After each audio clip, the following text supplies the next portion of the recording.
Hello dear, Vijay's ಇಂಗ್ಲೀಷ್ಗೆ ಮತ್ತೊಮ್ಮೆ ನಿಮಗೆ ಸ್ವಾಗತ. ಇಂಗ್ಲೀಷನ್ನು ನೀವು ತುಂಬ ಮುತುವರ್ಜಿಯಿಂದ ಕಲಿತಾ ಇದ್ದೀರಿ. ನೋಡಿ, ಈಗ ನೀವು ಶಬ್ದ ಭಂಡಾರವನ್ನು ಹೆಚ್ಚು ಮಾಡಿಕೊಳ್ಳೋದ್ರ ಸಲುವಾಗಿ ಈ ವಿಡಿಯೋಗೆ ನೀವು ಬಂದಿದ್ದೀರಿ. ಒಂದು ಭಾಷೆ ಪ್ರಬುದ್ಧವಾಗಿ ನೀವು ಬೆಳೆಸ್ಕೋಬೇಕು ಅಂತಂದರೆ ಬಹಳಷ್ಟು ಶಬ್ದಗಳು ಗೊತ್ತಿರಬೇಕು. ಒಂದು ಯಾವುದಾದ್ರೂ ಡಿಕ್ಷನರಿ ತೊಗೊಂಡ್ಬಿಟ್ಟು ಡೈಲಿ ಒಂದು 40 ಕಲ್ತು ಬಿಡೋಣ ಅಂಥೇಳಿ ಮಾಡ್ತಾ ಹೋದರೆ ನೀವು ಮುಂದೆ ಹೋದಂತೆಲ್ಲ ಹಿಂದೆ ನೀವು ಮರ್ತ್ಕೊಂಡು ಹೋಗ್ತೀರಿ. ಅದು ಸರಿಯಾದ ಕ್ರಮ ಅಲ್ಲ. ಬೇರೆ ಬೇರೆ ಟ್ರಿಕ್ಗಳಿಂದ ಮಾಡಬೇಕು. ಒಂದು, ನೀವು ಕಥೆಯನ್ನು ಓದ್ತೀರಿ, ನಿಮ್ಮ ಪಠ್ಯ ಪುಸ್ತಕ ಓದ್ತೀರಿ, ಪೇಪರ್ ಓದ್ತೀರಿ, ಅದರಲ್ಲೆಲ್ಲ ಹೊಸ ಹೊಸ ಶಬ್ದಗಳು ಬರ್ತವೆ, ಅದರ ಮೀನಿಂಗ್ ತಿಳ್ಕೊಳ್ತೀರಿ, ಆ ರೀತಿಯೂ ಕಲಿತೀರಿ. ಆದರೂ ಏನಾಗುತ್ತೆ, ಕೆಲವು ಸಲ ಕಲಿತಂಥ ಶಬ್ದಗಳು ಮರ್ತು ಹೋಗುತ್ತೆ. ಈ ಮರ್ತು ಹೋಗಬಾರ್ದು ಅಂದರೂ ಬೇರೆ ಬೇರೆ ರೀತಿಯಲ್ಲಿ ಕಲಿಬೇಕು. ಆ ಟ್ರಿಕ್ ಯಾವುದಂದರೆ ಸಿನೋನಿಮ್ಸ್ ಆ್ಯಂಡ್ ಆ್ಯಂಟಾನಿಮ್ಸ್ ಅಂತ. ಒಂದು ಶಬ್ದದ ಅರ್ಥ ನಿಮಗೆ ಕನ್ನಡದಲ್ಲಿ ಗೊತ್ತಾದ ಮೇಲೆ ಕೂಡ ಅದಕ್ಕೆ ಸಮಾನಾಂತರವಾಗಿರ್ತಕ್ಕಂಥ ಬೇರೆ ಬೇರೆ ಶಬ್ದಗಳು ಯಾವಿದ್ದಾವೆ ಅಂತ ತಿಳ್ಕೋಬೇಕು. ಅದೇ ಥರ ಅರ್ಥ ಕೊಡ್ತಕ್ಕಂಥವು, ಸೇಮ್ ಮೀನಿಂಗ್, ಅದಕ್ಕೆ ಅವನ್ನ ಸಿನೋನಿಮ್ಸ್ ಅಂತೆ. ಇನ್ನು ಅಪೋಸಿಟ್ ವರ್ಡ್, ವಿರುದ್ಧಾರ್ಥಕ ಶಬ್ದಗಳು ಅಂತಿರ್ತವೆ. ಆದರೆ ವಿರುದ್ಧಾರ್ಥಕ ಶಬ್ದ ಅಂತ ಕಲಿತಾಗ ಮೈಂಡಿನಲ್ಲಿ ಬಹಳ ಚೆನ್ನಾಗಿ ಉಳ್ಕೊಳ್ಳುತ್ತದೆ, ನೆನಪಲ್ಲಿ ಚೆನ್ನಾಗಿ ಉಳಿಲಿ ಅಂಥೇಳಿ ಹೀಗೆ ಆ್ಯಂಟಾನಿಮ್ಸ್ ರೂಪದಲ್ಲಿ ಕಲಿತಿದ್ದೀವಿ. ಆಮೇಲೆ ಇದರ ಮಹತ್ವ ಏನಂದರೆ, ನಿಮ್ಮ ಶಬ್ದ ಭಂಡಾರ ಎಷ್ಟಿದೆ ಅಂತ ಅಳಿಲಿಕ್ಕೆ ಬಹಳಷ್ಟು ಕಾಂಪಿಟೇಟಿವ್ ಎಕ್ಸಾಮಿನೇಷನ್ನಲ್ಲಿ, ನೀವು ಬ್ಯಾಂಕಿಂಗ್ದಾಗಿರ್ಬೋದು, ಬ್ಯಾಂಕ್ ಆಫೀಸರ್ದಾಗಿರ್ಬೋದು, ಅಥವಾ IAS ಆಗಿರ್ಬೋದು, KS ಆಗಿರ್ಬೋದು, ಬಹಳಷ್ಟು ಎಕ್ಸಾಮಿನೇಷನ್ಗಳಲ್ಲಿ ಸಿನೋನಿಮ್ಸ್ ಆ್ಯಂಡ್ ಆ್ಯಂಟಾನಿಮ್ಸ್ ಕೇಳ್ತಾರೆ. ಅದಕ್ಕೆ ನಾನು ಈಗ ಈ ಚಾನಲ್ನಲ್ಲಿ ನಿಮಗೆ ಹಂತವಾಗಿ, ಅಂದರೆ ಮೋಸ್ಟ್ ಕಾಮನ್ಲಿ ಯೂಸ್ಡ್, ಬಹಳ ಸುಲಭವಾಗಿರ್ತಕ್ಕಂಥವನ್ನ 1ನೇ ವಿಡಿಯೋದಲ್ಲಿ, ಆಮೇಲೆ ಮತ್ತೆ ಕಾಮನ್ಲಿ ಯೂಸ್ಡ್ ಆಗುತ್ತೆ 2ನೇ ವಿಡಿಯೋ, 3ನೇ ವಿಡಿಯೋ, ಹೀಗೆ ಸುಲಭದಿಂದ ಕಠಿಣ ಇರತಕ್ಕಂಥವು. ಈಗ ಇದು 1ನೇ ವಿಡಿಯೋ. ಇಲ್ಲಿ ನೀವು ಮಾಡಬೇಕಾಗಿದ್ದೇನು ಅಂತ ಹೇಳ್ತೀನಿ. ಈ ಪಾಸ್ ಮಾಡಿ ಹೋಗಿ ಪೆನ್ಸಿಲ್ ಅಥವಾ ಪೆನ್ನನ್ನು ನೋಟ್ಬುಕ್ದೊಂದಿಗೆ ತಂದು ಕೂತ್ಕೊಳ್ಳಿ. ಈಗ ನೋಡ್ತಾ ಇಲ್ಲ, ನನ್ನ ಮಾತು ಮುಗಿದ ಮೇಲೆ ವಿಡಿಯೋ ಸ್ಟಾರ್ಟ್ ಆಗುತ್ತೆ. ಮೊದಲನೇ ಪೇಜ್ ಬರುತ್ತೆ, 8 ಶಬ್ದಗಳು ಇರುತ್ತೆ. ಅಲ್ಲಿ ನೀವು ಪಾಸ್ ಮಾಡಿ, ಅಂದರೆ ಸ್ವಲ್ಪ ಹೊತ್ತು ಸ್ಟಾಪ್ ಮಾಡಿ, ಎಲ್ಲ 8 ಶಬ್ದಗಳನ್ನು ಬರ್ಕೊಂಡು ನಿಮಗೆ ಗೊತ್ತಿರುವ ಎಲ್ಲ ಅಪೋಸಿಟ್ ವರ್ಡ್ಸನ್ನು ಒಂದು ಸಾರಿ ಬರೀರಿ. ನಿಮ್ಮ ನಾಲೆಜ್ನ ನೀವು ಚೆಕ್ ಮಾಡ್ಕೊಂಡಂಗೆ ಆಗುತ್ತೆ. ಅದು ಆದ ತಕ್ಷಣ ಮತ್ತೆ ರನ್ ಮಾಡ್ತೀರಲ್ಲ, ಅಲ್ಲೇ ನಿಮಗೆ ಆ ಎಲ್ಲ 8 ಶಬ್ದದ ಮೀನಿಂಗ್ ಕನ್ನಡದಲ್ಲಿ ಮತ್ತು ಅದರ ಅಪೋಸಿಟ್ ಅದನ್ನು ಕನ್ನಡದಲ್ಲಿ ಕೊಟ್ಟಿರ್ತೀರಿ. ಹೀಗಾಗಿ ನಿಮಗೆ ಬಹಳ ಚೆನ್ನಾಗಿ ಅರ್ಥ ಆಗುತ್ತೆ, ಸುಲಭವಾಗಿ ತಲೆಯಲ್ಲಿ ಉಳಿತೆ. ಯಾಕಂದರೆ ನಾನು ಕನ್ನಡದಲ್ಲಿ ಹೇಳಿರ್ತೀನಿ. ಇಲ್ಲಾಂದರೆ ಹಾಗೆ ನೀವು ಯಾವುದಾದ್ರೂ ಒಂದು ಲಿಸ್ಟನ್ನು ಇಟ್ಕೊಂಡ್ಬಿಟ್ಟು ಕೂತ್ಕೊಂಡ್ಬಿಡ್ಬೋದು, ಅದು ನಿಮ್ಮ ಮೈಂಡಲ್ಲಿ ಅಷ್ಟು ಚೆನ್ನಾಗಿ ಉಳಿಯಲ್ಲ. ಈ ರೀತಿ ಕಲಿಸಿದರೆ ಬಹಳಷ್ಟು ಚೆನ್ನಾಗಿ ತಲೆಯಲ್ಲಿ ಉಳಿಯುತ್ತಂತ ನಾನು ಈ ಥರ ಮಾಡಿರೋದು. ಹೀಗೆ ಮತ್ತೆ 2ನೇ ಪೇಜ್ ಬರುತ್ತೆ, ಅಲ್ಲಿ ಅಪೋಸಿಟ್ ವರ್ಡ್ಸ್ ಇರಲ್ಲ, ಖಾಲಿ ಇರುತ್ತೆ, ಬರೀ ಶಬ್ದಗಳಿರುತ್ತೆ. ಮತ್ತು ಅಲ್ಲಿ ಪಾಸ್ ಮಾಡಿ ಬರ್ಕೊಳ್ಳಿ. ನಿಮಗೆ ಗೊತ್ತಿದ್ದ ಎಲ್ಲ ಶಬ್ದಗಳನ್ನು ಅಲ್ಲಿ ಬರೆದು ಗೊತ್ತಿಲ್ಲದನ್ನು ಬಿಟ್ಟು, ಹೀಗೆ 5 ಪೇಜ್ ಬರುತ್ತೆ, 40 ಶಬ್ದಗಳು ಆಗುತ್ತೆ. ಈ 40ರಲ್ಲಿ ಎಷ್ಟು ಗೊತ್ತಿದೆ ಎಷ್ಟು ಗೊತ್ತಿಲ್ಲ ಅಂತ ನಿಮಗೆ ಅರಿವಾಗ್ಬಿಡುತ್ತೆ. ಗೊತ್ತಿರಲಾರ್ದನ್ನ ಚೆನ್ನಾಗಿ ಕಲಿತು ಆಮೇಲೆ ಮತ್ತೆ ಮುಂದಿನ ವಿಡಿಯೋಕ್ಕೆ ಹೋಗಿ.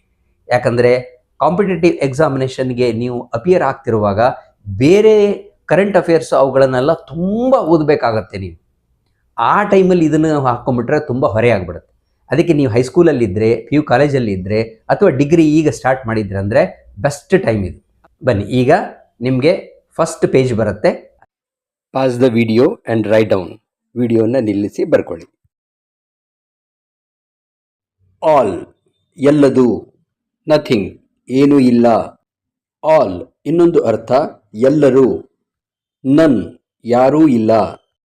ಆ್ಯಡ್, ಕೂಡಿಸು. ಸಬ್ಟ್ರ್ಯಾಕ್ಟ್, ಕಳೆ.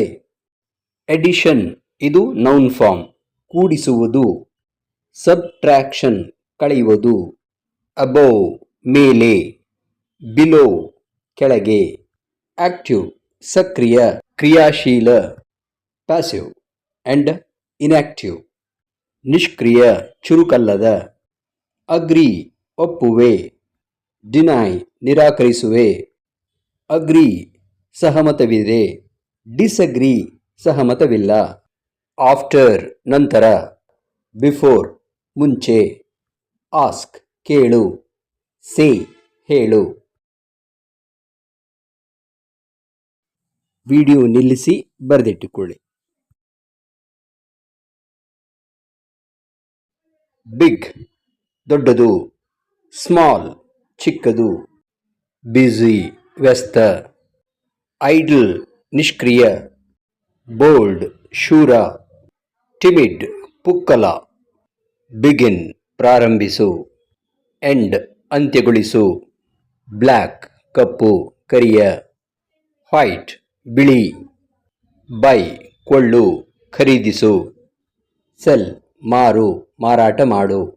ಬ್ಯಾನ್ ಬಹಿಷ್ಕರಿಸು. ಪರ್ಮಿಟ್ ಅನುಮತಿಸು. ಬ್ಯಾಕ್ ಹಿಂದೆ. ಫ್ರಂಟ್ ಮುಂದೆ.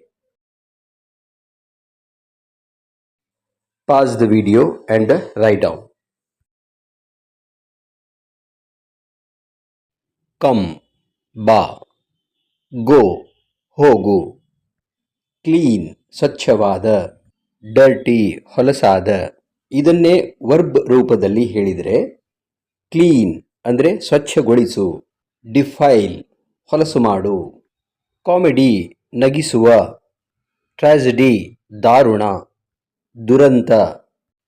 ಕ್ರೂಯಲ್ ಕ್ರೂರ. ಕೈಂಡ್ ದಯಾಳು.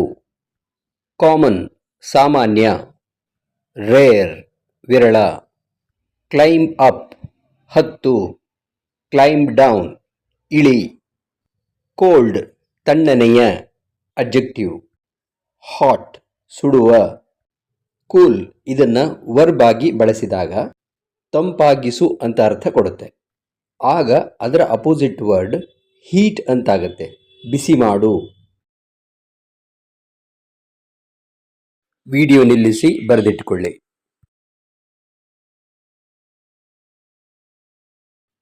ಡಲ್ ನಿಸ್ತೇಜ. ಬ್ರೈಟ್ ತೇಜಸ್ಸುಳ್ಳ. ಡಲ್ ಅಂದರೆ ಇನ್ನೊಂದರ್ಥ ಮಂದಬುದ್ಧಿ. ಅದರ ಅಪೋಸಿಟನ್ನು ಶಾರ್ಪ್ ಅಥವಾ ಇಂಟೆಲಿಜೆಂಟ್ ಅಂತ ಬಳಸಬಹುದು. ಡೆಡ್ ಸತ್ತು ಹೋದ ಜೀವವಿಲ್ಲದ. ಅಲೈವ್ ಸಜೀವ ಜೀವವಿರುವ. ಡೇ ಹಗಲು. ನೈಟ್ ರಾತ್ರಿ. ಡ್ರಾಪ್ ಕೆಳಗೆ ಬೀಳಿಸು.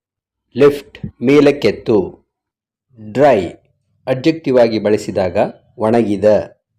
ಮಾಯ್ಸ್ಟ್ ಹಸಿಯಾದ.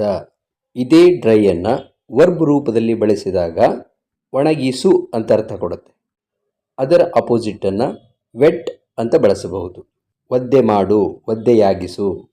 ಡೀಪ್ ಆಳವಾದ. ಶಾಲೋ ಆಳವಿಲ್ಲದ. ಡೆನ್ಸ್ ಘನವಾದ. ಸ್ಪೇರ್ಸ್ ವಿರಳವಾದ.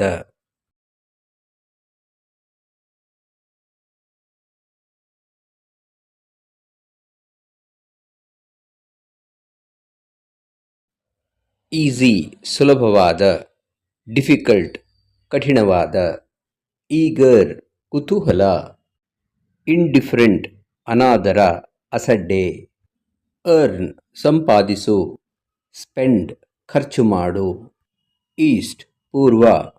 ವೆಸ್ಟ್ ಪಶ್ಚಿಮ. ಎನ್ಕರೇಜ್ ಹುರಿದುಂಬಿಸು. ಡಿಸ್ಕರೇಜ್ ಧೈರ್ಯಗೆಡಿಸು. ನಿರುತ್ಸಾಹಗೊಳಿಸು. ಎಂಟರ್ ಪ್ರವೇಶಿಸು. ಎಕ್ಸಿಟ್ ನಿರ್ಗಮಿಸು. ಹೊರನಡೆ. ಈವನ್ ಸರಿ. ಆಡ್ ಬೆಸ. ಎಲ್ಡರ್ ಹಿರಿಯ. ಯಂಗರ್ ಕಿರಿಯ. ಈ ವಿಡಿಯೋ ನಿಮಗೆ ಉಪಯುಕ್ತ ಅನಿಸಿದರೆ ಒಂದು ಲೈಕ್ ಕೊಡಿ. ಮುಂದಿನ ವಿಡಿಯೋದ ಲಿಂಕ್ ಇಲ್ಲಿದೆ.